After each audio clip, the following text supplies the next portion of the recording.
So, now that the new Star Wars movie has been out for about 2 nights now, Star Wars Episode 9, The Rise of Skywalker. Right away, I'm going to quote a friend of mine, KC, who I went to see the movie with last night. I think he said it best. This is a movie that has everything a Star Wars fan wants in it. We got our lightsaber battles, we have our epic finale, we learn about Rey's origin, which to this point still blows my mind. Um it's already receiving, I'm going to say, mixed reviews, leaning toward the negative side. And this is what happens when you watch too much CinemaSins, too much Nostalgia Critic. You start to just look for too much logic in every movie. Like, you try to logic the hell out of it, and it just takes away from the fandom and the magic. I will say this for the most part. I have never been a huge fan of the sequels. Not even with The Force Awakens.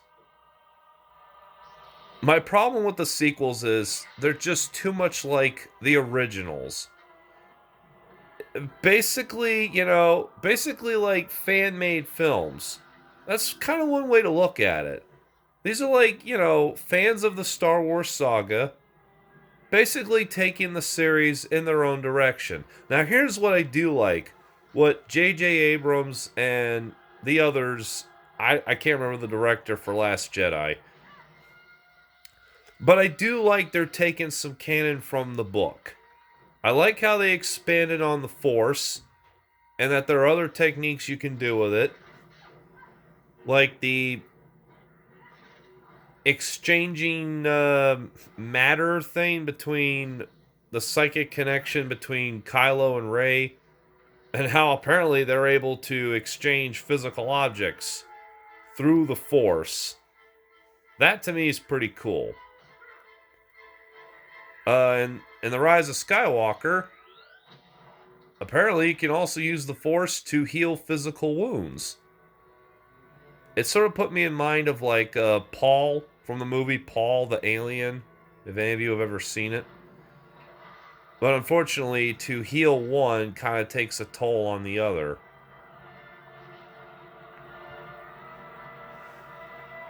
It's like I remember them hinting at it a lot in the other Star Wars movies, but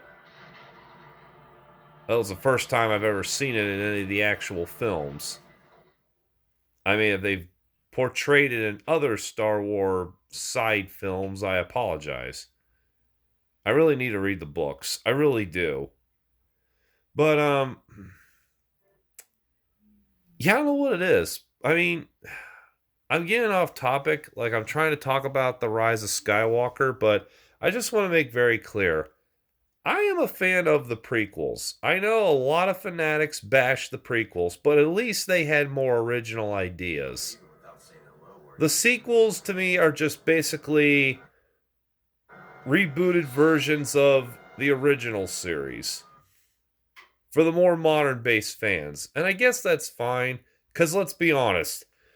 In this day and age of movie making, it's all about reboots. It's all about remakes. Like, why have any original ideas anymore?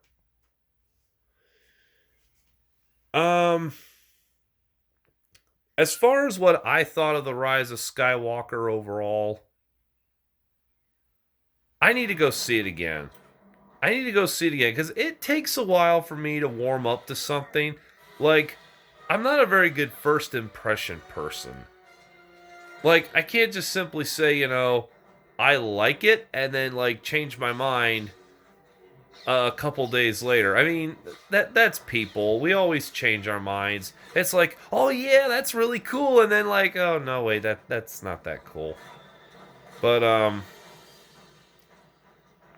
like, it's funny because I was like a major critic of The Force Awakens. Like, to me, it was just like, this is just too much like the original in some aspects.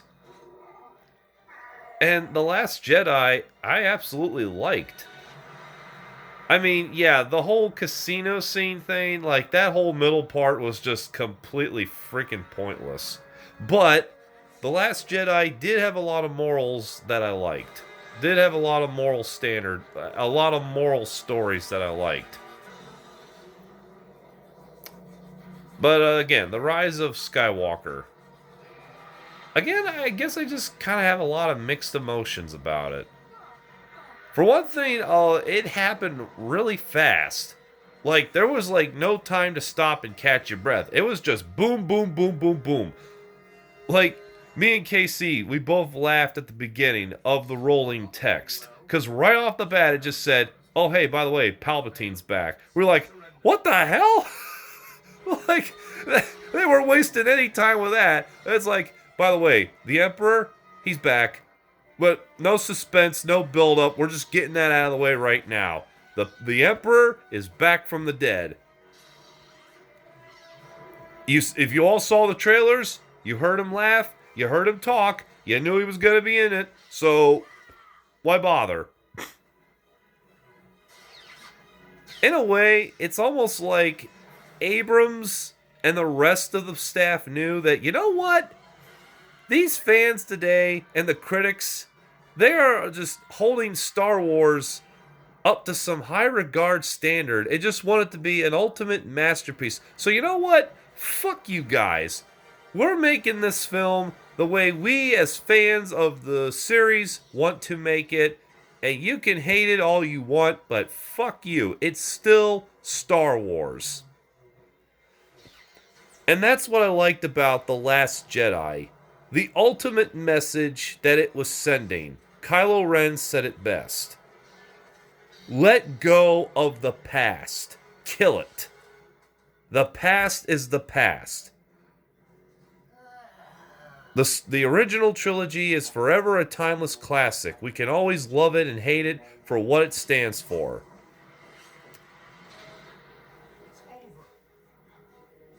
The sequels, same thing. The sequels aren't trying to outdo the original trilogy.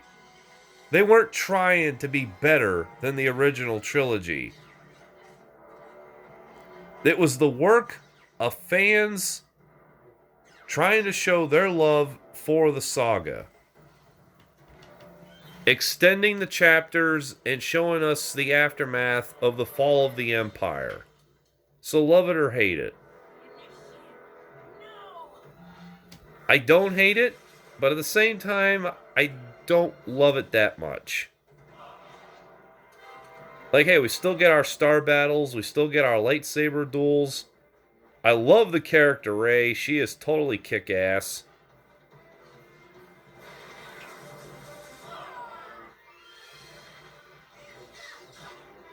And I kind of like how almost every character in The Rise of Skywalker had a role to play.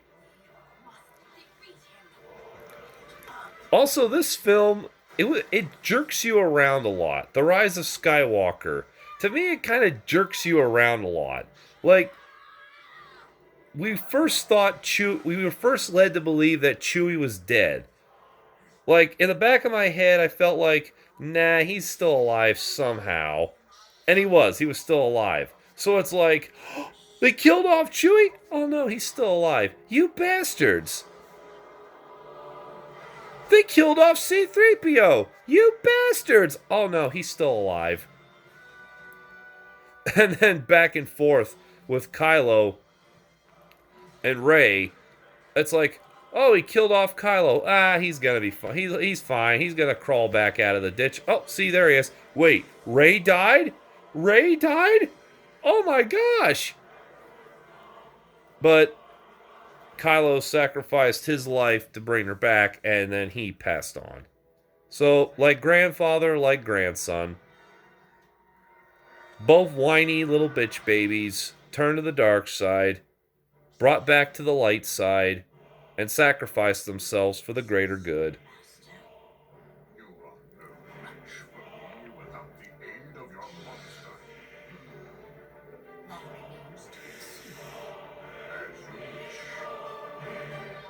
I'm sorry, I got like the best lightsaber duels on right now, so I'm kind of getting I'm kind of getting distracted here, but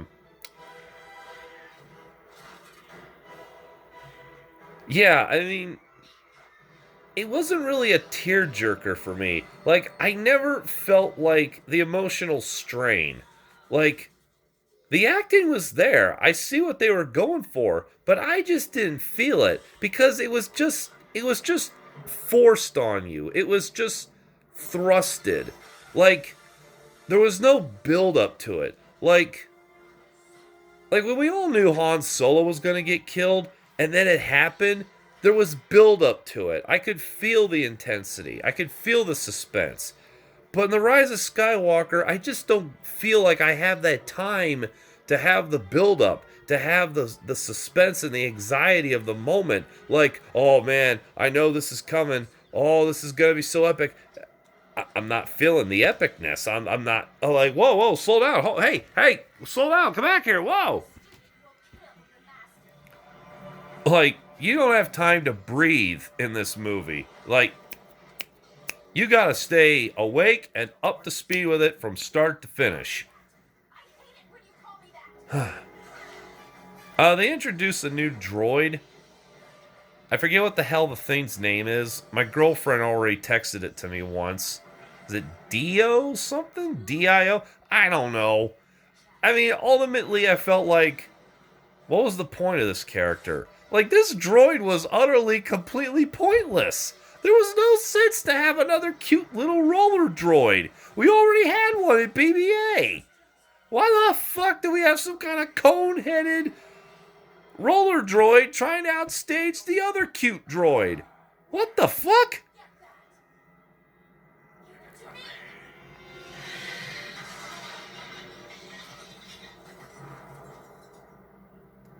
Uh, but I feel like, I hate saying this, I feel like maybe they could have been fine killing off Chewbacca and C3PO as a whole part of, letting go of the old generation. Plus, the death of Chewie and C3PO, like, Rey thinking that she accidentally killed Chewie, and then 3PO making a noble sacrifice, like, what more kind of inspiration do you need for the good guys? Like, to me, that would have really fucking tear jerked the audience. And probably for a while it did when they all thought Chewie was gone. Like, if you wanted to make it an Academy Award, boom, there you go. That would have done it, at least in my opinion. But yeah, poor Chewie. When Leia passed away, and I'm kind of surprised they kept Leia on as long as they did. Like, I thought they would have tried to kill her off, like, first thing in the movie, with Carrie Fisher having passed on before she could have it. I don't know. Did they get any film time? Did they get any film time with her at all before she passed away? I'm not sure. I need to read up on that. But anyway, yeah, that was another thing. Like, I didn't cry when Leia died. Like, one, we all expected it. Two, again, it was just so rushed. It was just so sudden. And how did she die? Like, what? She died because she. What, did she use the Force to turn Ben back to good? Because, like, all she said was Ben and then lay down and killed over. I'm sorry, am I looking for too much out of that? Or should I just take it as it is? I feel like, okay. She died. And Ben admits he fucked up. But I like that, he did have another moment with his father, Han Solo. Like, I'm glad they addressed that because, in the back of my mind, I felt like, is he really going to go, like, full Vader? Like, he regrets what he's doing, and it's his hatred that's leading the charge. And then eventually, he's gonna like have a atonement. And yeah, there you go. Like, he admits that he regrets killing his dad, and he finally makes the right choice. He throws away his saber and somehow finds a random TIE fighter in the middle of, just out of nowhere. Maybe they kept it off screen, and that's how he got off the planet. Because Rey took his TIE fighter, and I'm like, well, how's he getting off the planet? Like, right there, they could have introduced forced teleportation. Ooh, yeah, because when him and Rey connect, she pulls him in with her, and there you go. Then that way he could have been there to help fight. That could have been an awesome sequence.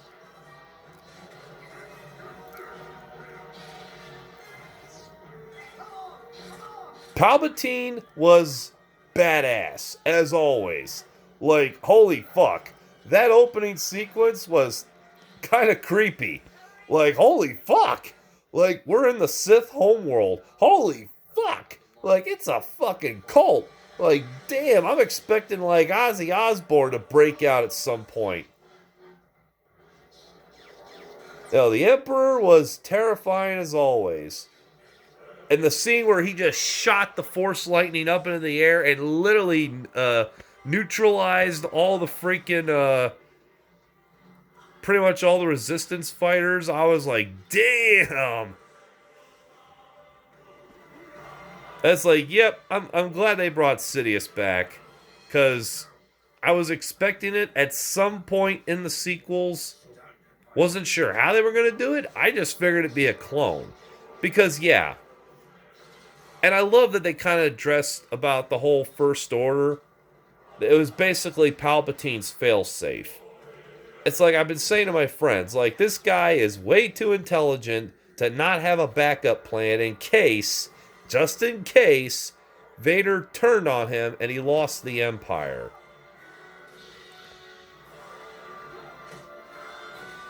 Although now when I think about it, why are they even called the First Order? Like, the Final Order made sense. Like, typical bad guy, sore loser cliche. If I can't have it, nobody can. So, instead of just calling them the First Order, they should have just been the Final Order from the very start. And the Final Order is wipe them out. Wipe out the New Republic. Gather up the Imperial favorists. Gather up the loyalists to the Sith. Oh, another good thing about this movie. No Death Star. I mean, we saw pieces of the old Death Star, but thankfully, no new freaking Death Star. A new fleet of Star Destroyers with Planet Buster cannons. Why we didn't see that beforehand, I don't know, but I'm just glad that they came up with something different. Thank you. It was awesome to see Billy D. Williams back, reprising his role as Lando Calrissian, and now he and Chewbacca rallied up all the allies. And holy moly, that was an awesome, epic final sequence. Oh, I loved how they rode those horses on the Star Destroyer. That was cool. The revealance that Rey was Palpatine's granddaughter. Did not see that coming. Like, I thought maybe she may have been like a clone of either the Emperor or Skywalker, hence the title. But I guess the title was just basically, well, not just Ben returning to the light side, but her adopting the name of Skywalker to continue their legacy. And I liked how it ended in Tatooine, where it all began. And she buried both Luke and Leia's lightsabers. And you know what? Doggone it. They showed young Luke and Leia training with lightsabers. And I'm like, I so want a side movie with the Skywalker twins. I want to see Leia fight with a lightsaber. That would be awesome.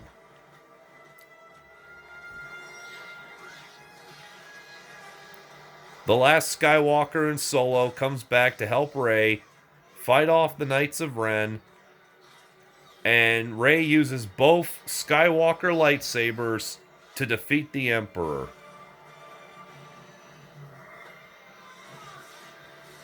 My girlfriend would have been okay with them letting Rey die off, but I thought, yeah, that would have been a real twist. And that's another thing about this movie that I liked. It had a lot of twists and turns. I did like that. I did like that. Because that kept me in suspense. I don't consider it a real tear-jerker film because you knew what to expect. Like, you knew Leia was going to die. You knew Kylo Ren was probably going to die. Rey almost dying caught me off guard. Chewie nearly dying almost caught me off guard. In fact, and C-3PO. I felt like they could have been good with killing off Chewie and C-3PO.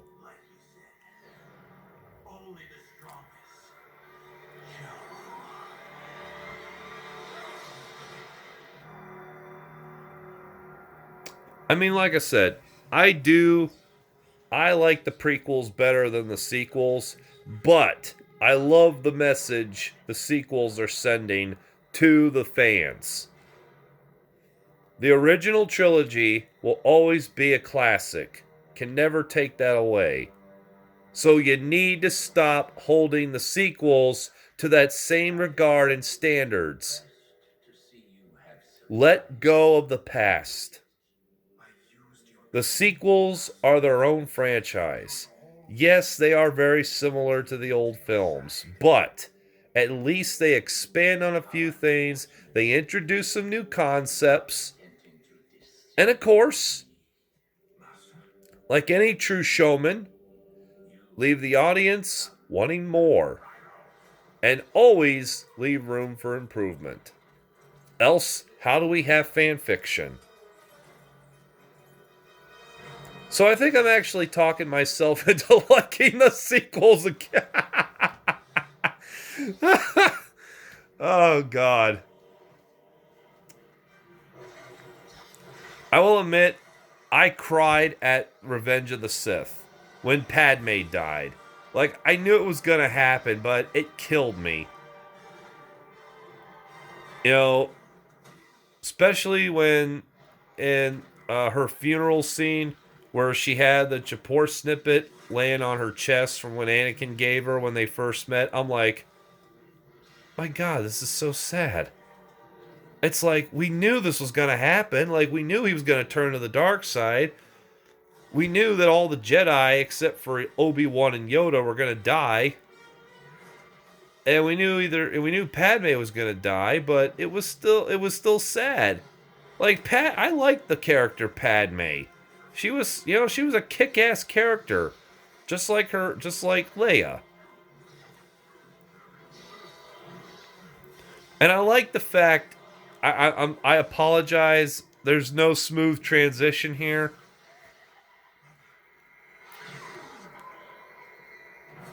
I like that Rey is the granddaughter of Palpatine, and that she was his failsafe plan all along.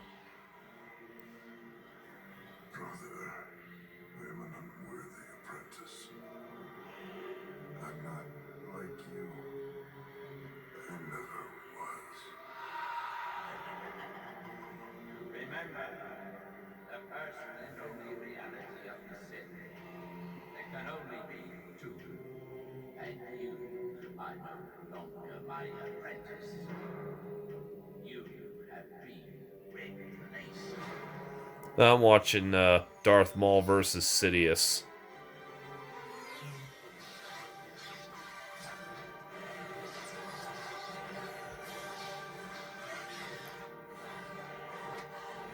But as I was saying, I like that Rey was a Palpatine. That explained a lot, like why she was so powerful with the Force and why she was such a fast learner. That to me kind of explains a lot. I'm trying to think if there's any more I want to add because I don't want this to drag on too much. There are just two things I have a beef with. How did the Emperor survive? How did he survive that fall down that shaft? He was incinerated, wasn't? I mean, how the hell did he still have a body? I'm not going to kill you. I have other uses for you.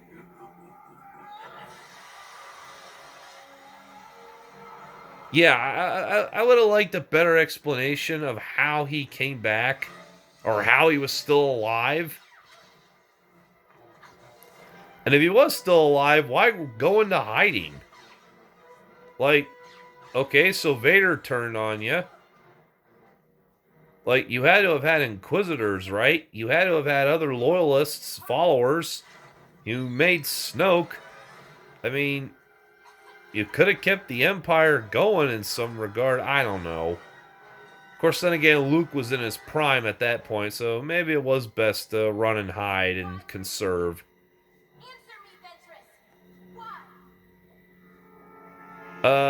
My other thought of how he came back, the midichlorian thing. Plagueis used it to create life, so he used it to make Anakin Skywalker. So maybe somehow the Emperor manipulated the midichlorians to reassemble himself.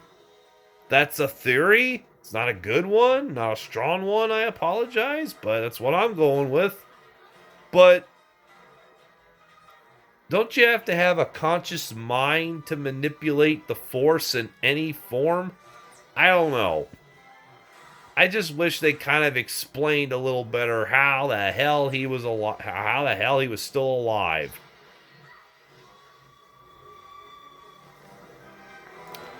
And my other gripe, who the hell are the Knights of Ren?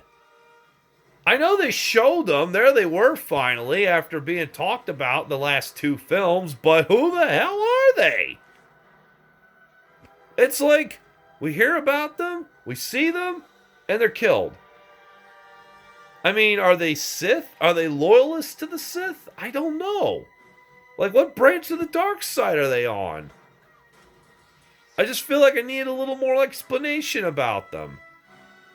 Like I said, I should just read the damn books.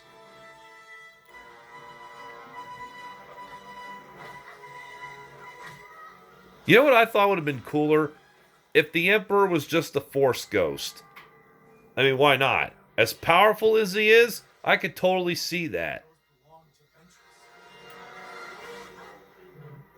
That's why I could totally see, if they do decide to do another series, he'll be back as a Force ghost, trying to get into the head of Rey, his granddaughter, and convince her to, accept the dark side, accept who she is.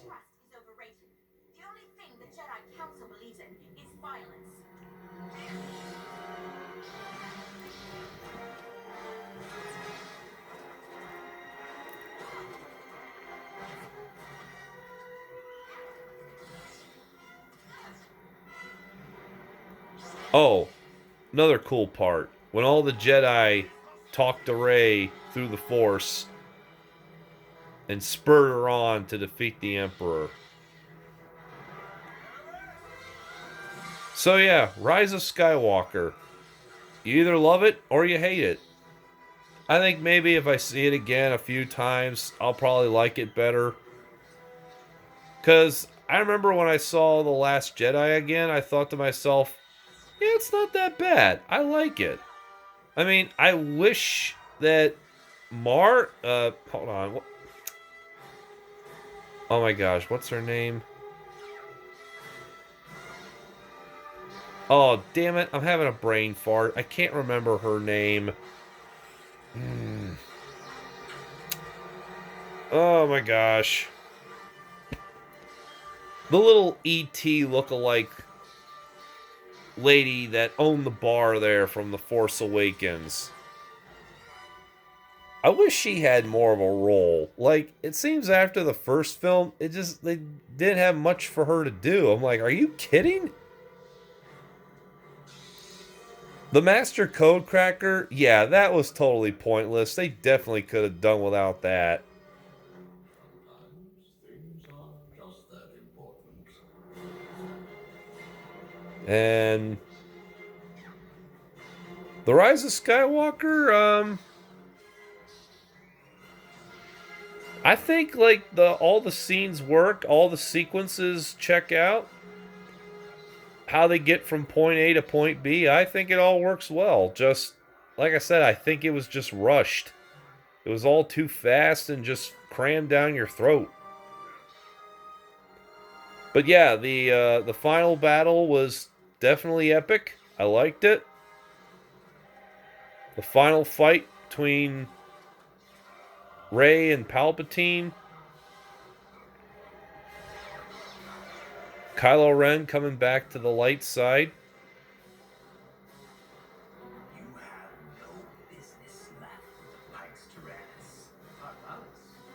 You are the man called Tyrannus? I told you everything you needed to know on Geonosis all those years ago, Kenobi. You should have joined me. Sifo-Dyas understood. He saw the future. That is why he helped me. You lie. Minister Law, if you're going to help us, now is the time. You, Tyrannus! I'm sorry, I'm watching a clip from Star Wars Clone Wars. But yeah, just one last thing. Counter argument to like the Star Wars fanatics, the so-called purists, who complain about the sequels being too quirky, too goofy. Well, it's like, hello? Do you remember watching the other Star Wars movies? They were all quirky in their own way. Okay, maybe the sequels have a little more quirky moments that stand out compared to the others, but they all have their own quirky moments. That's a pretty weak argument right there. To say that the new Star Wars movies are too goofy. Hello? They all had their own goofy moments. Are you kidding me? I mean, let's go back to the original Star Wars.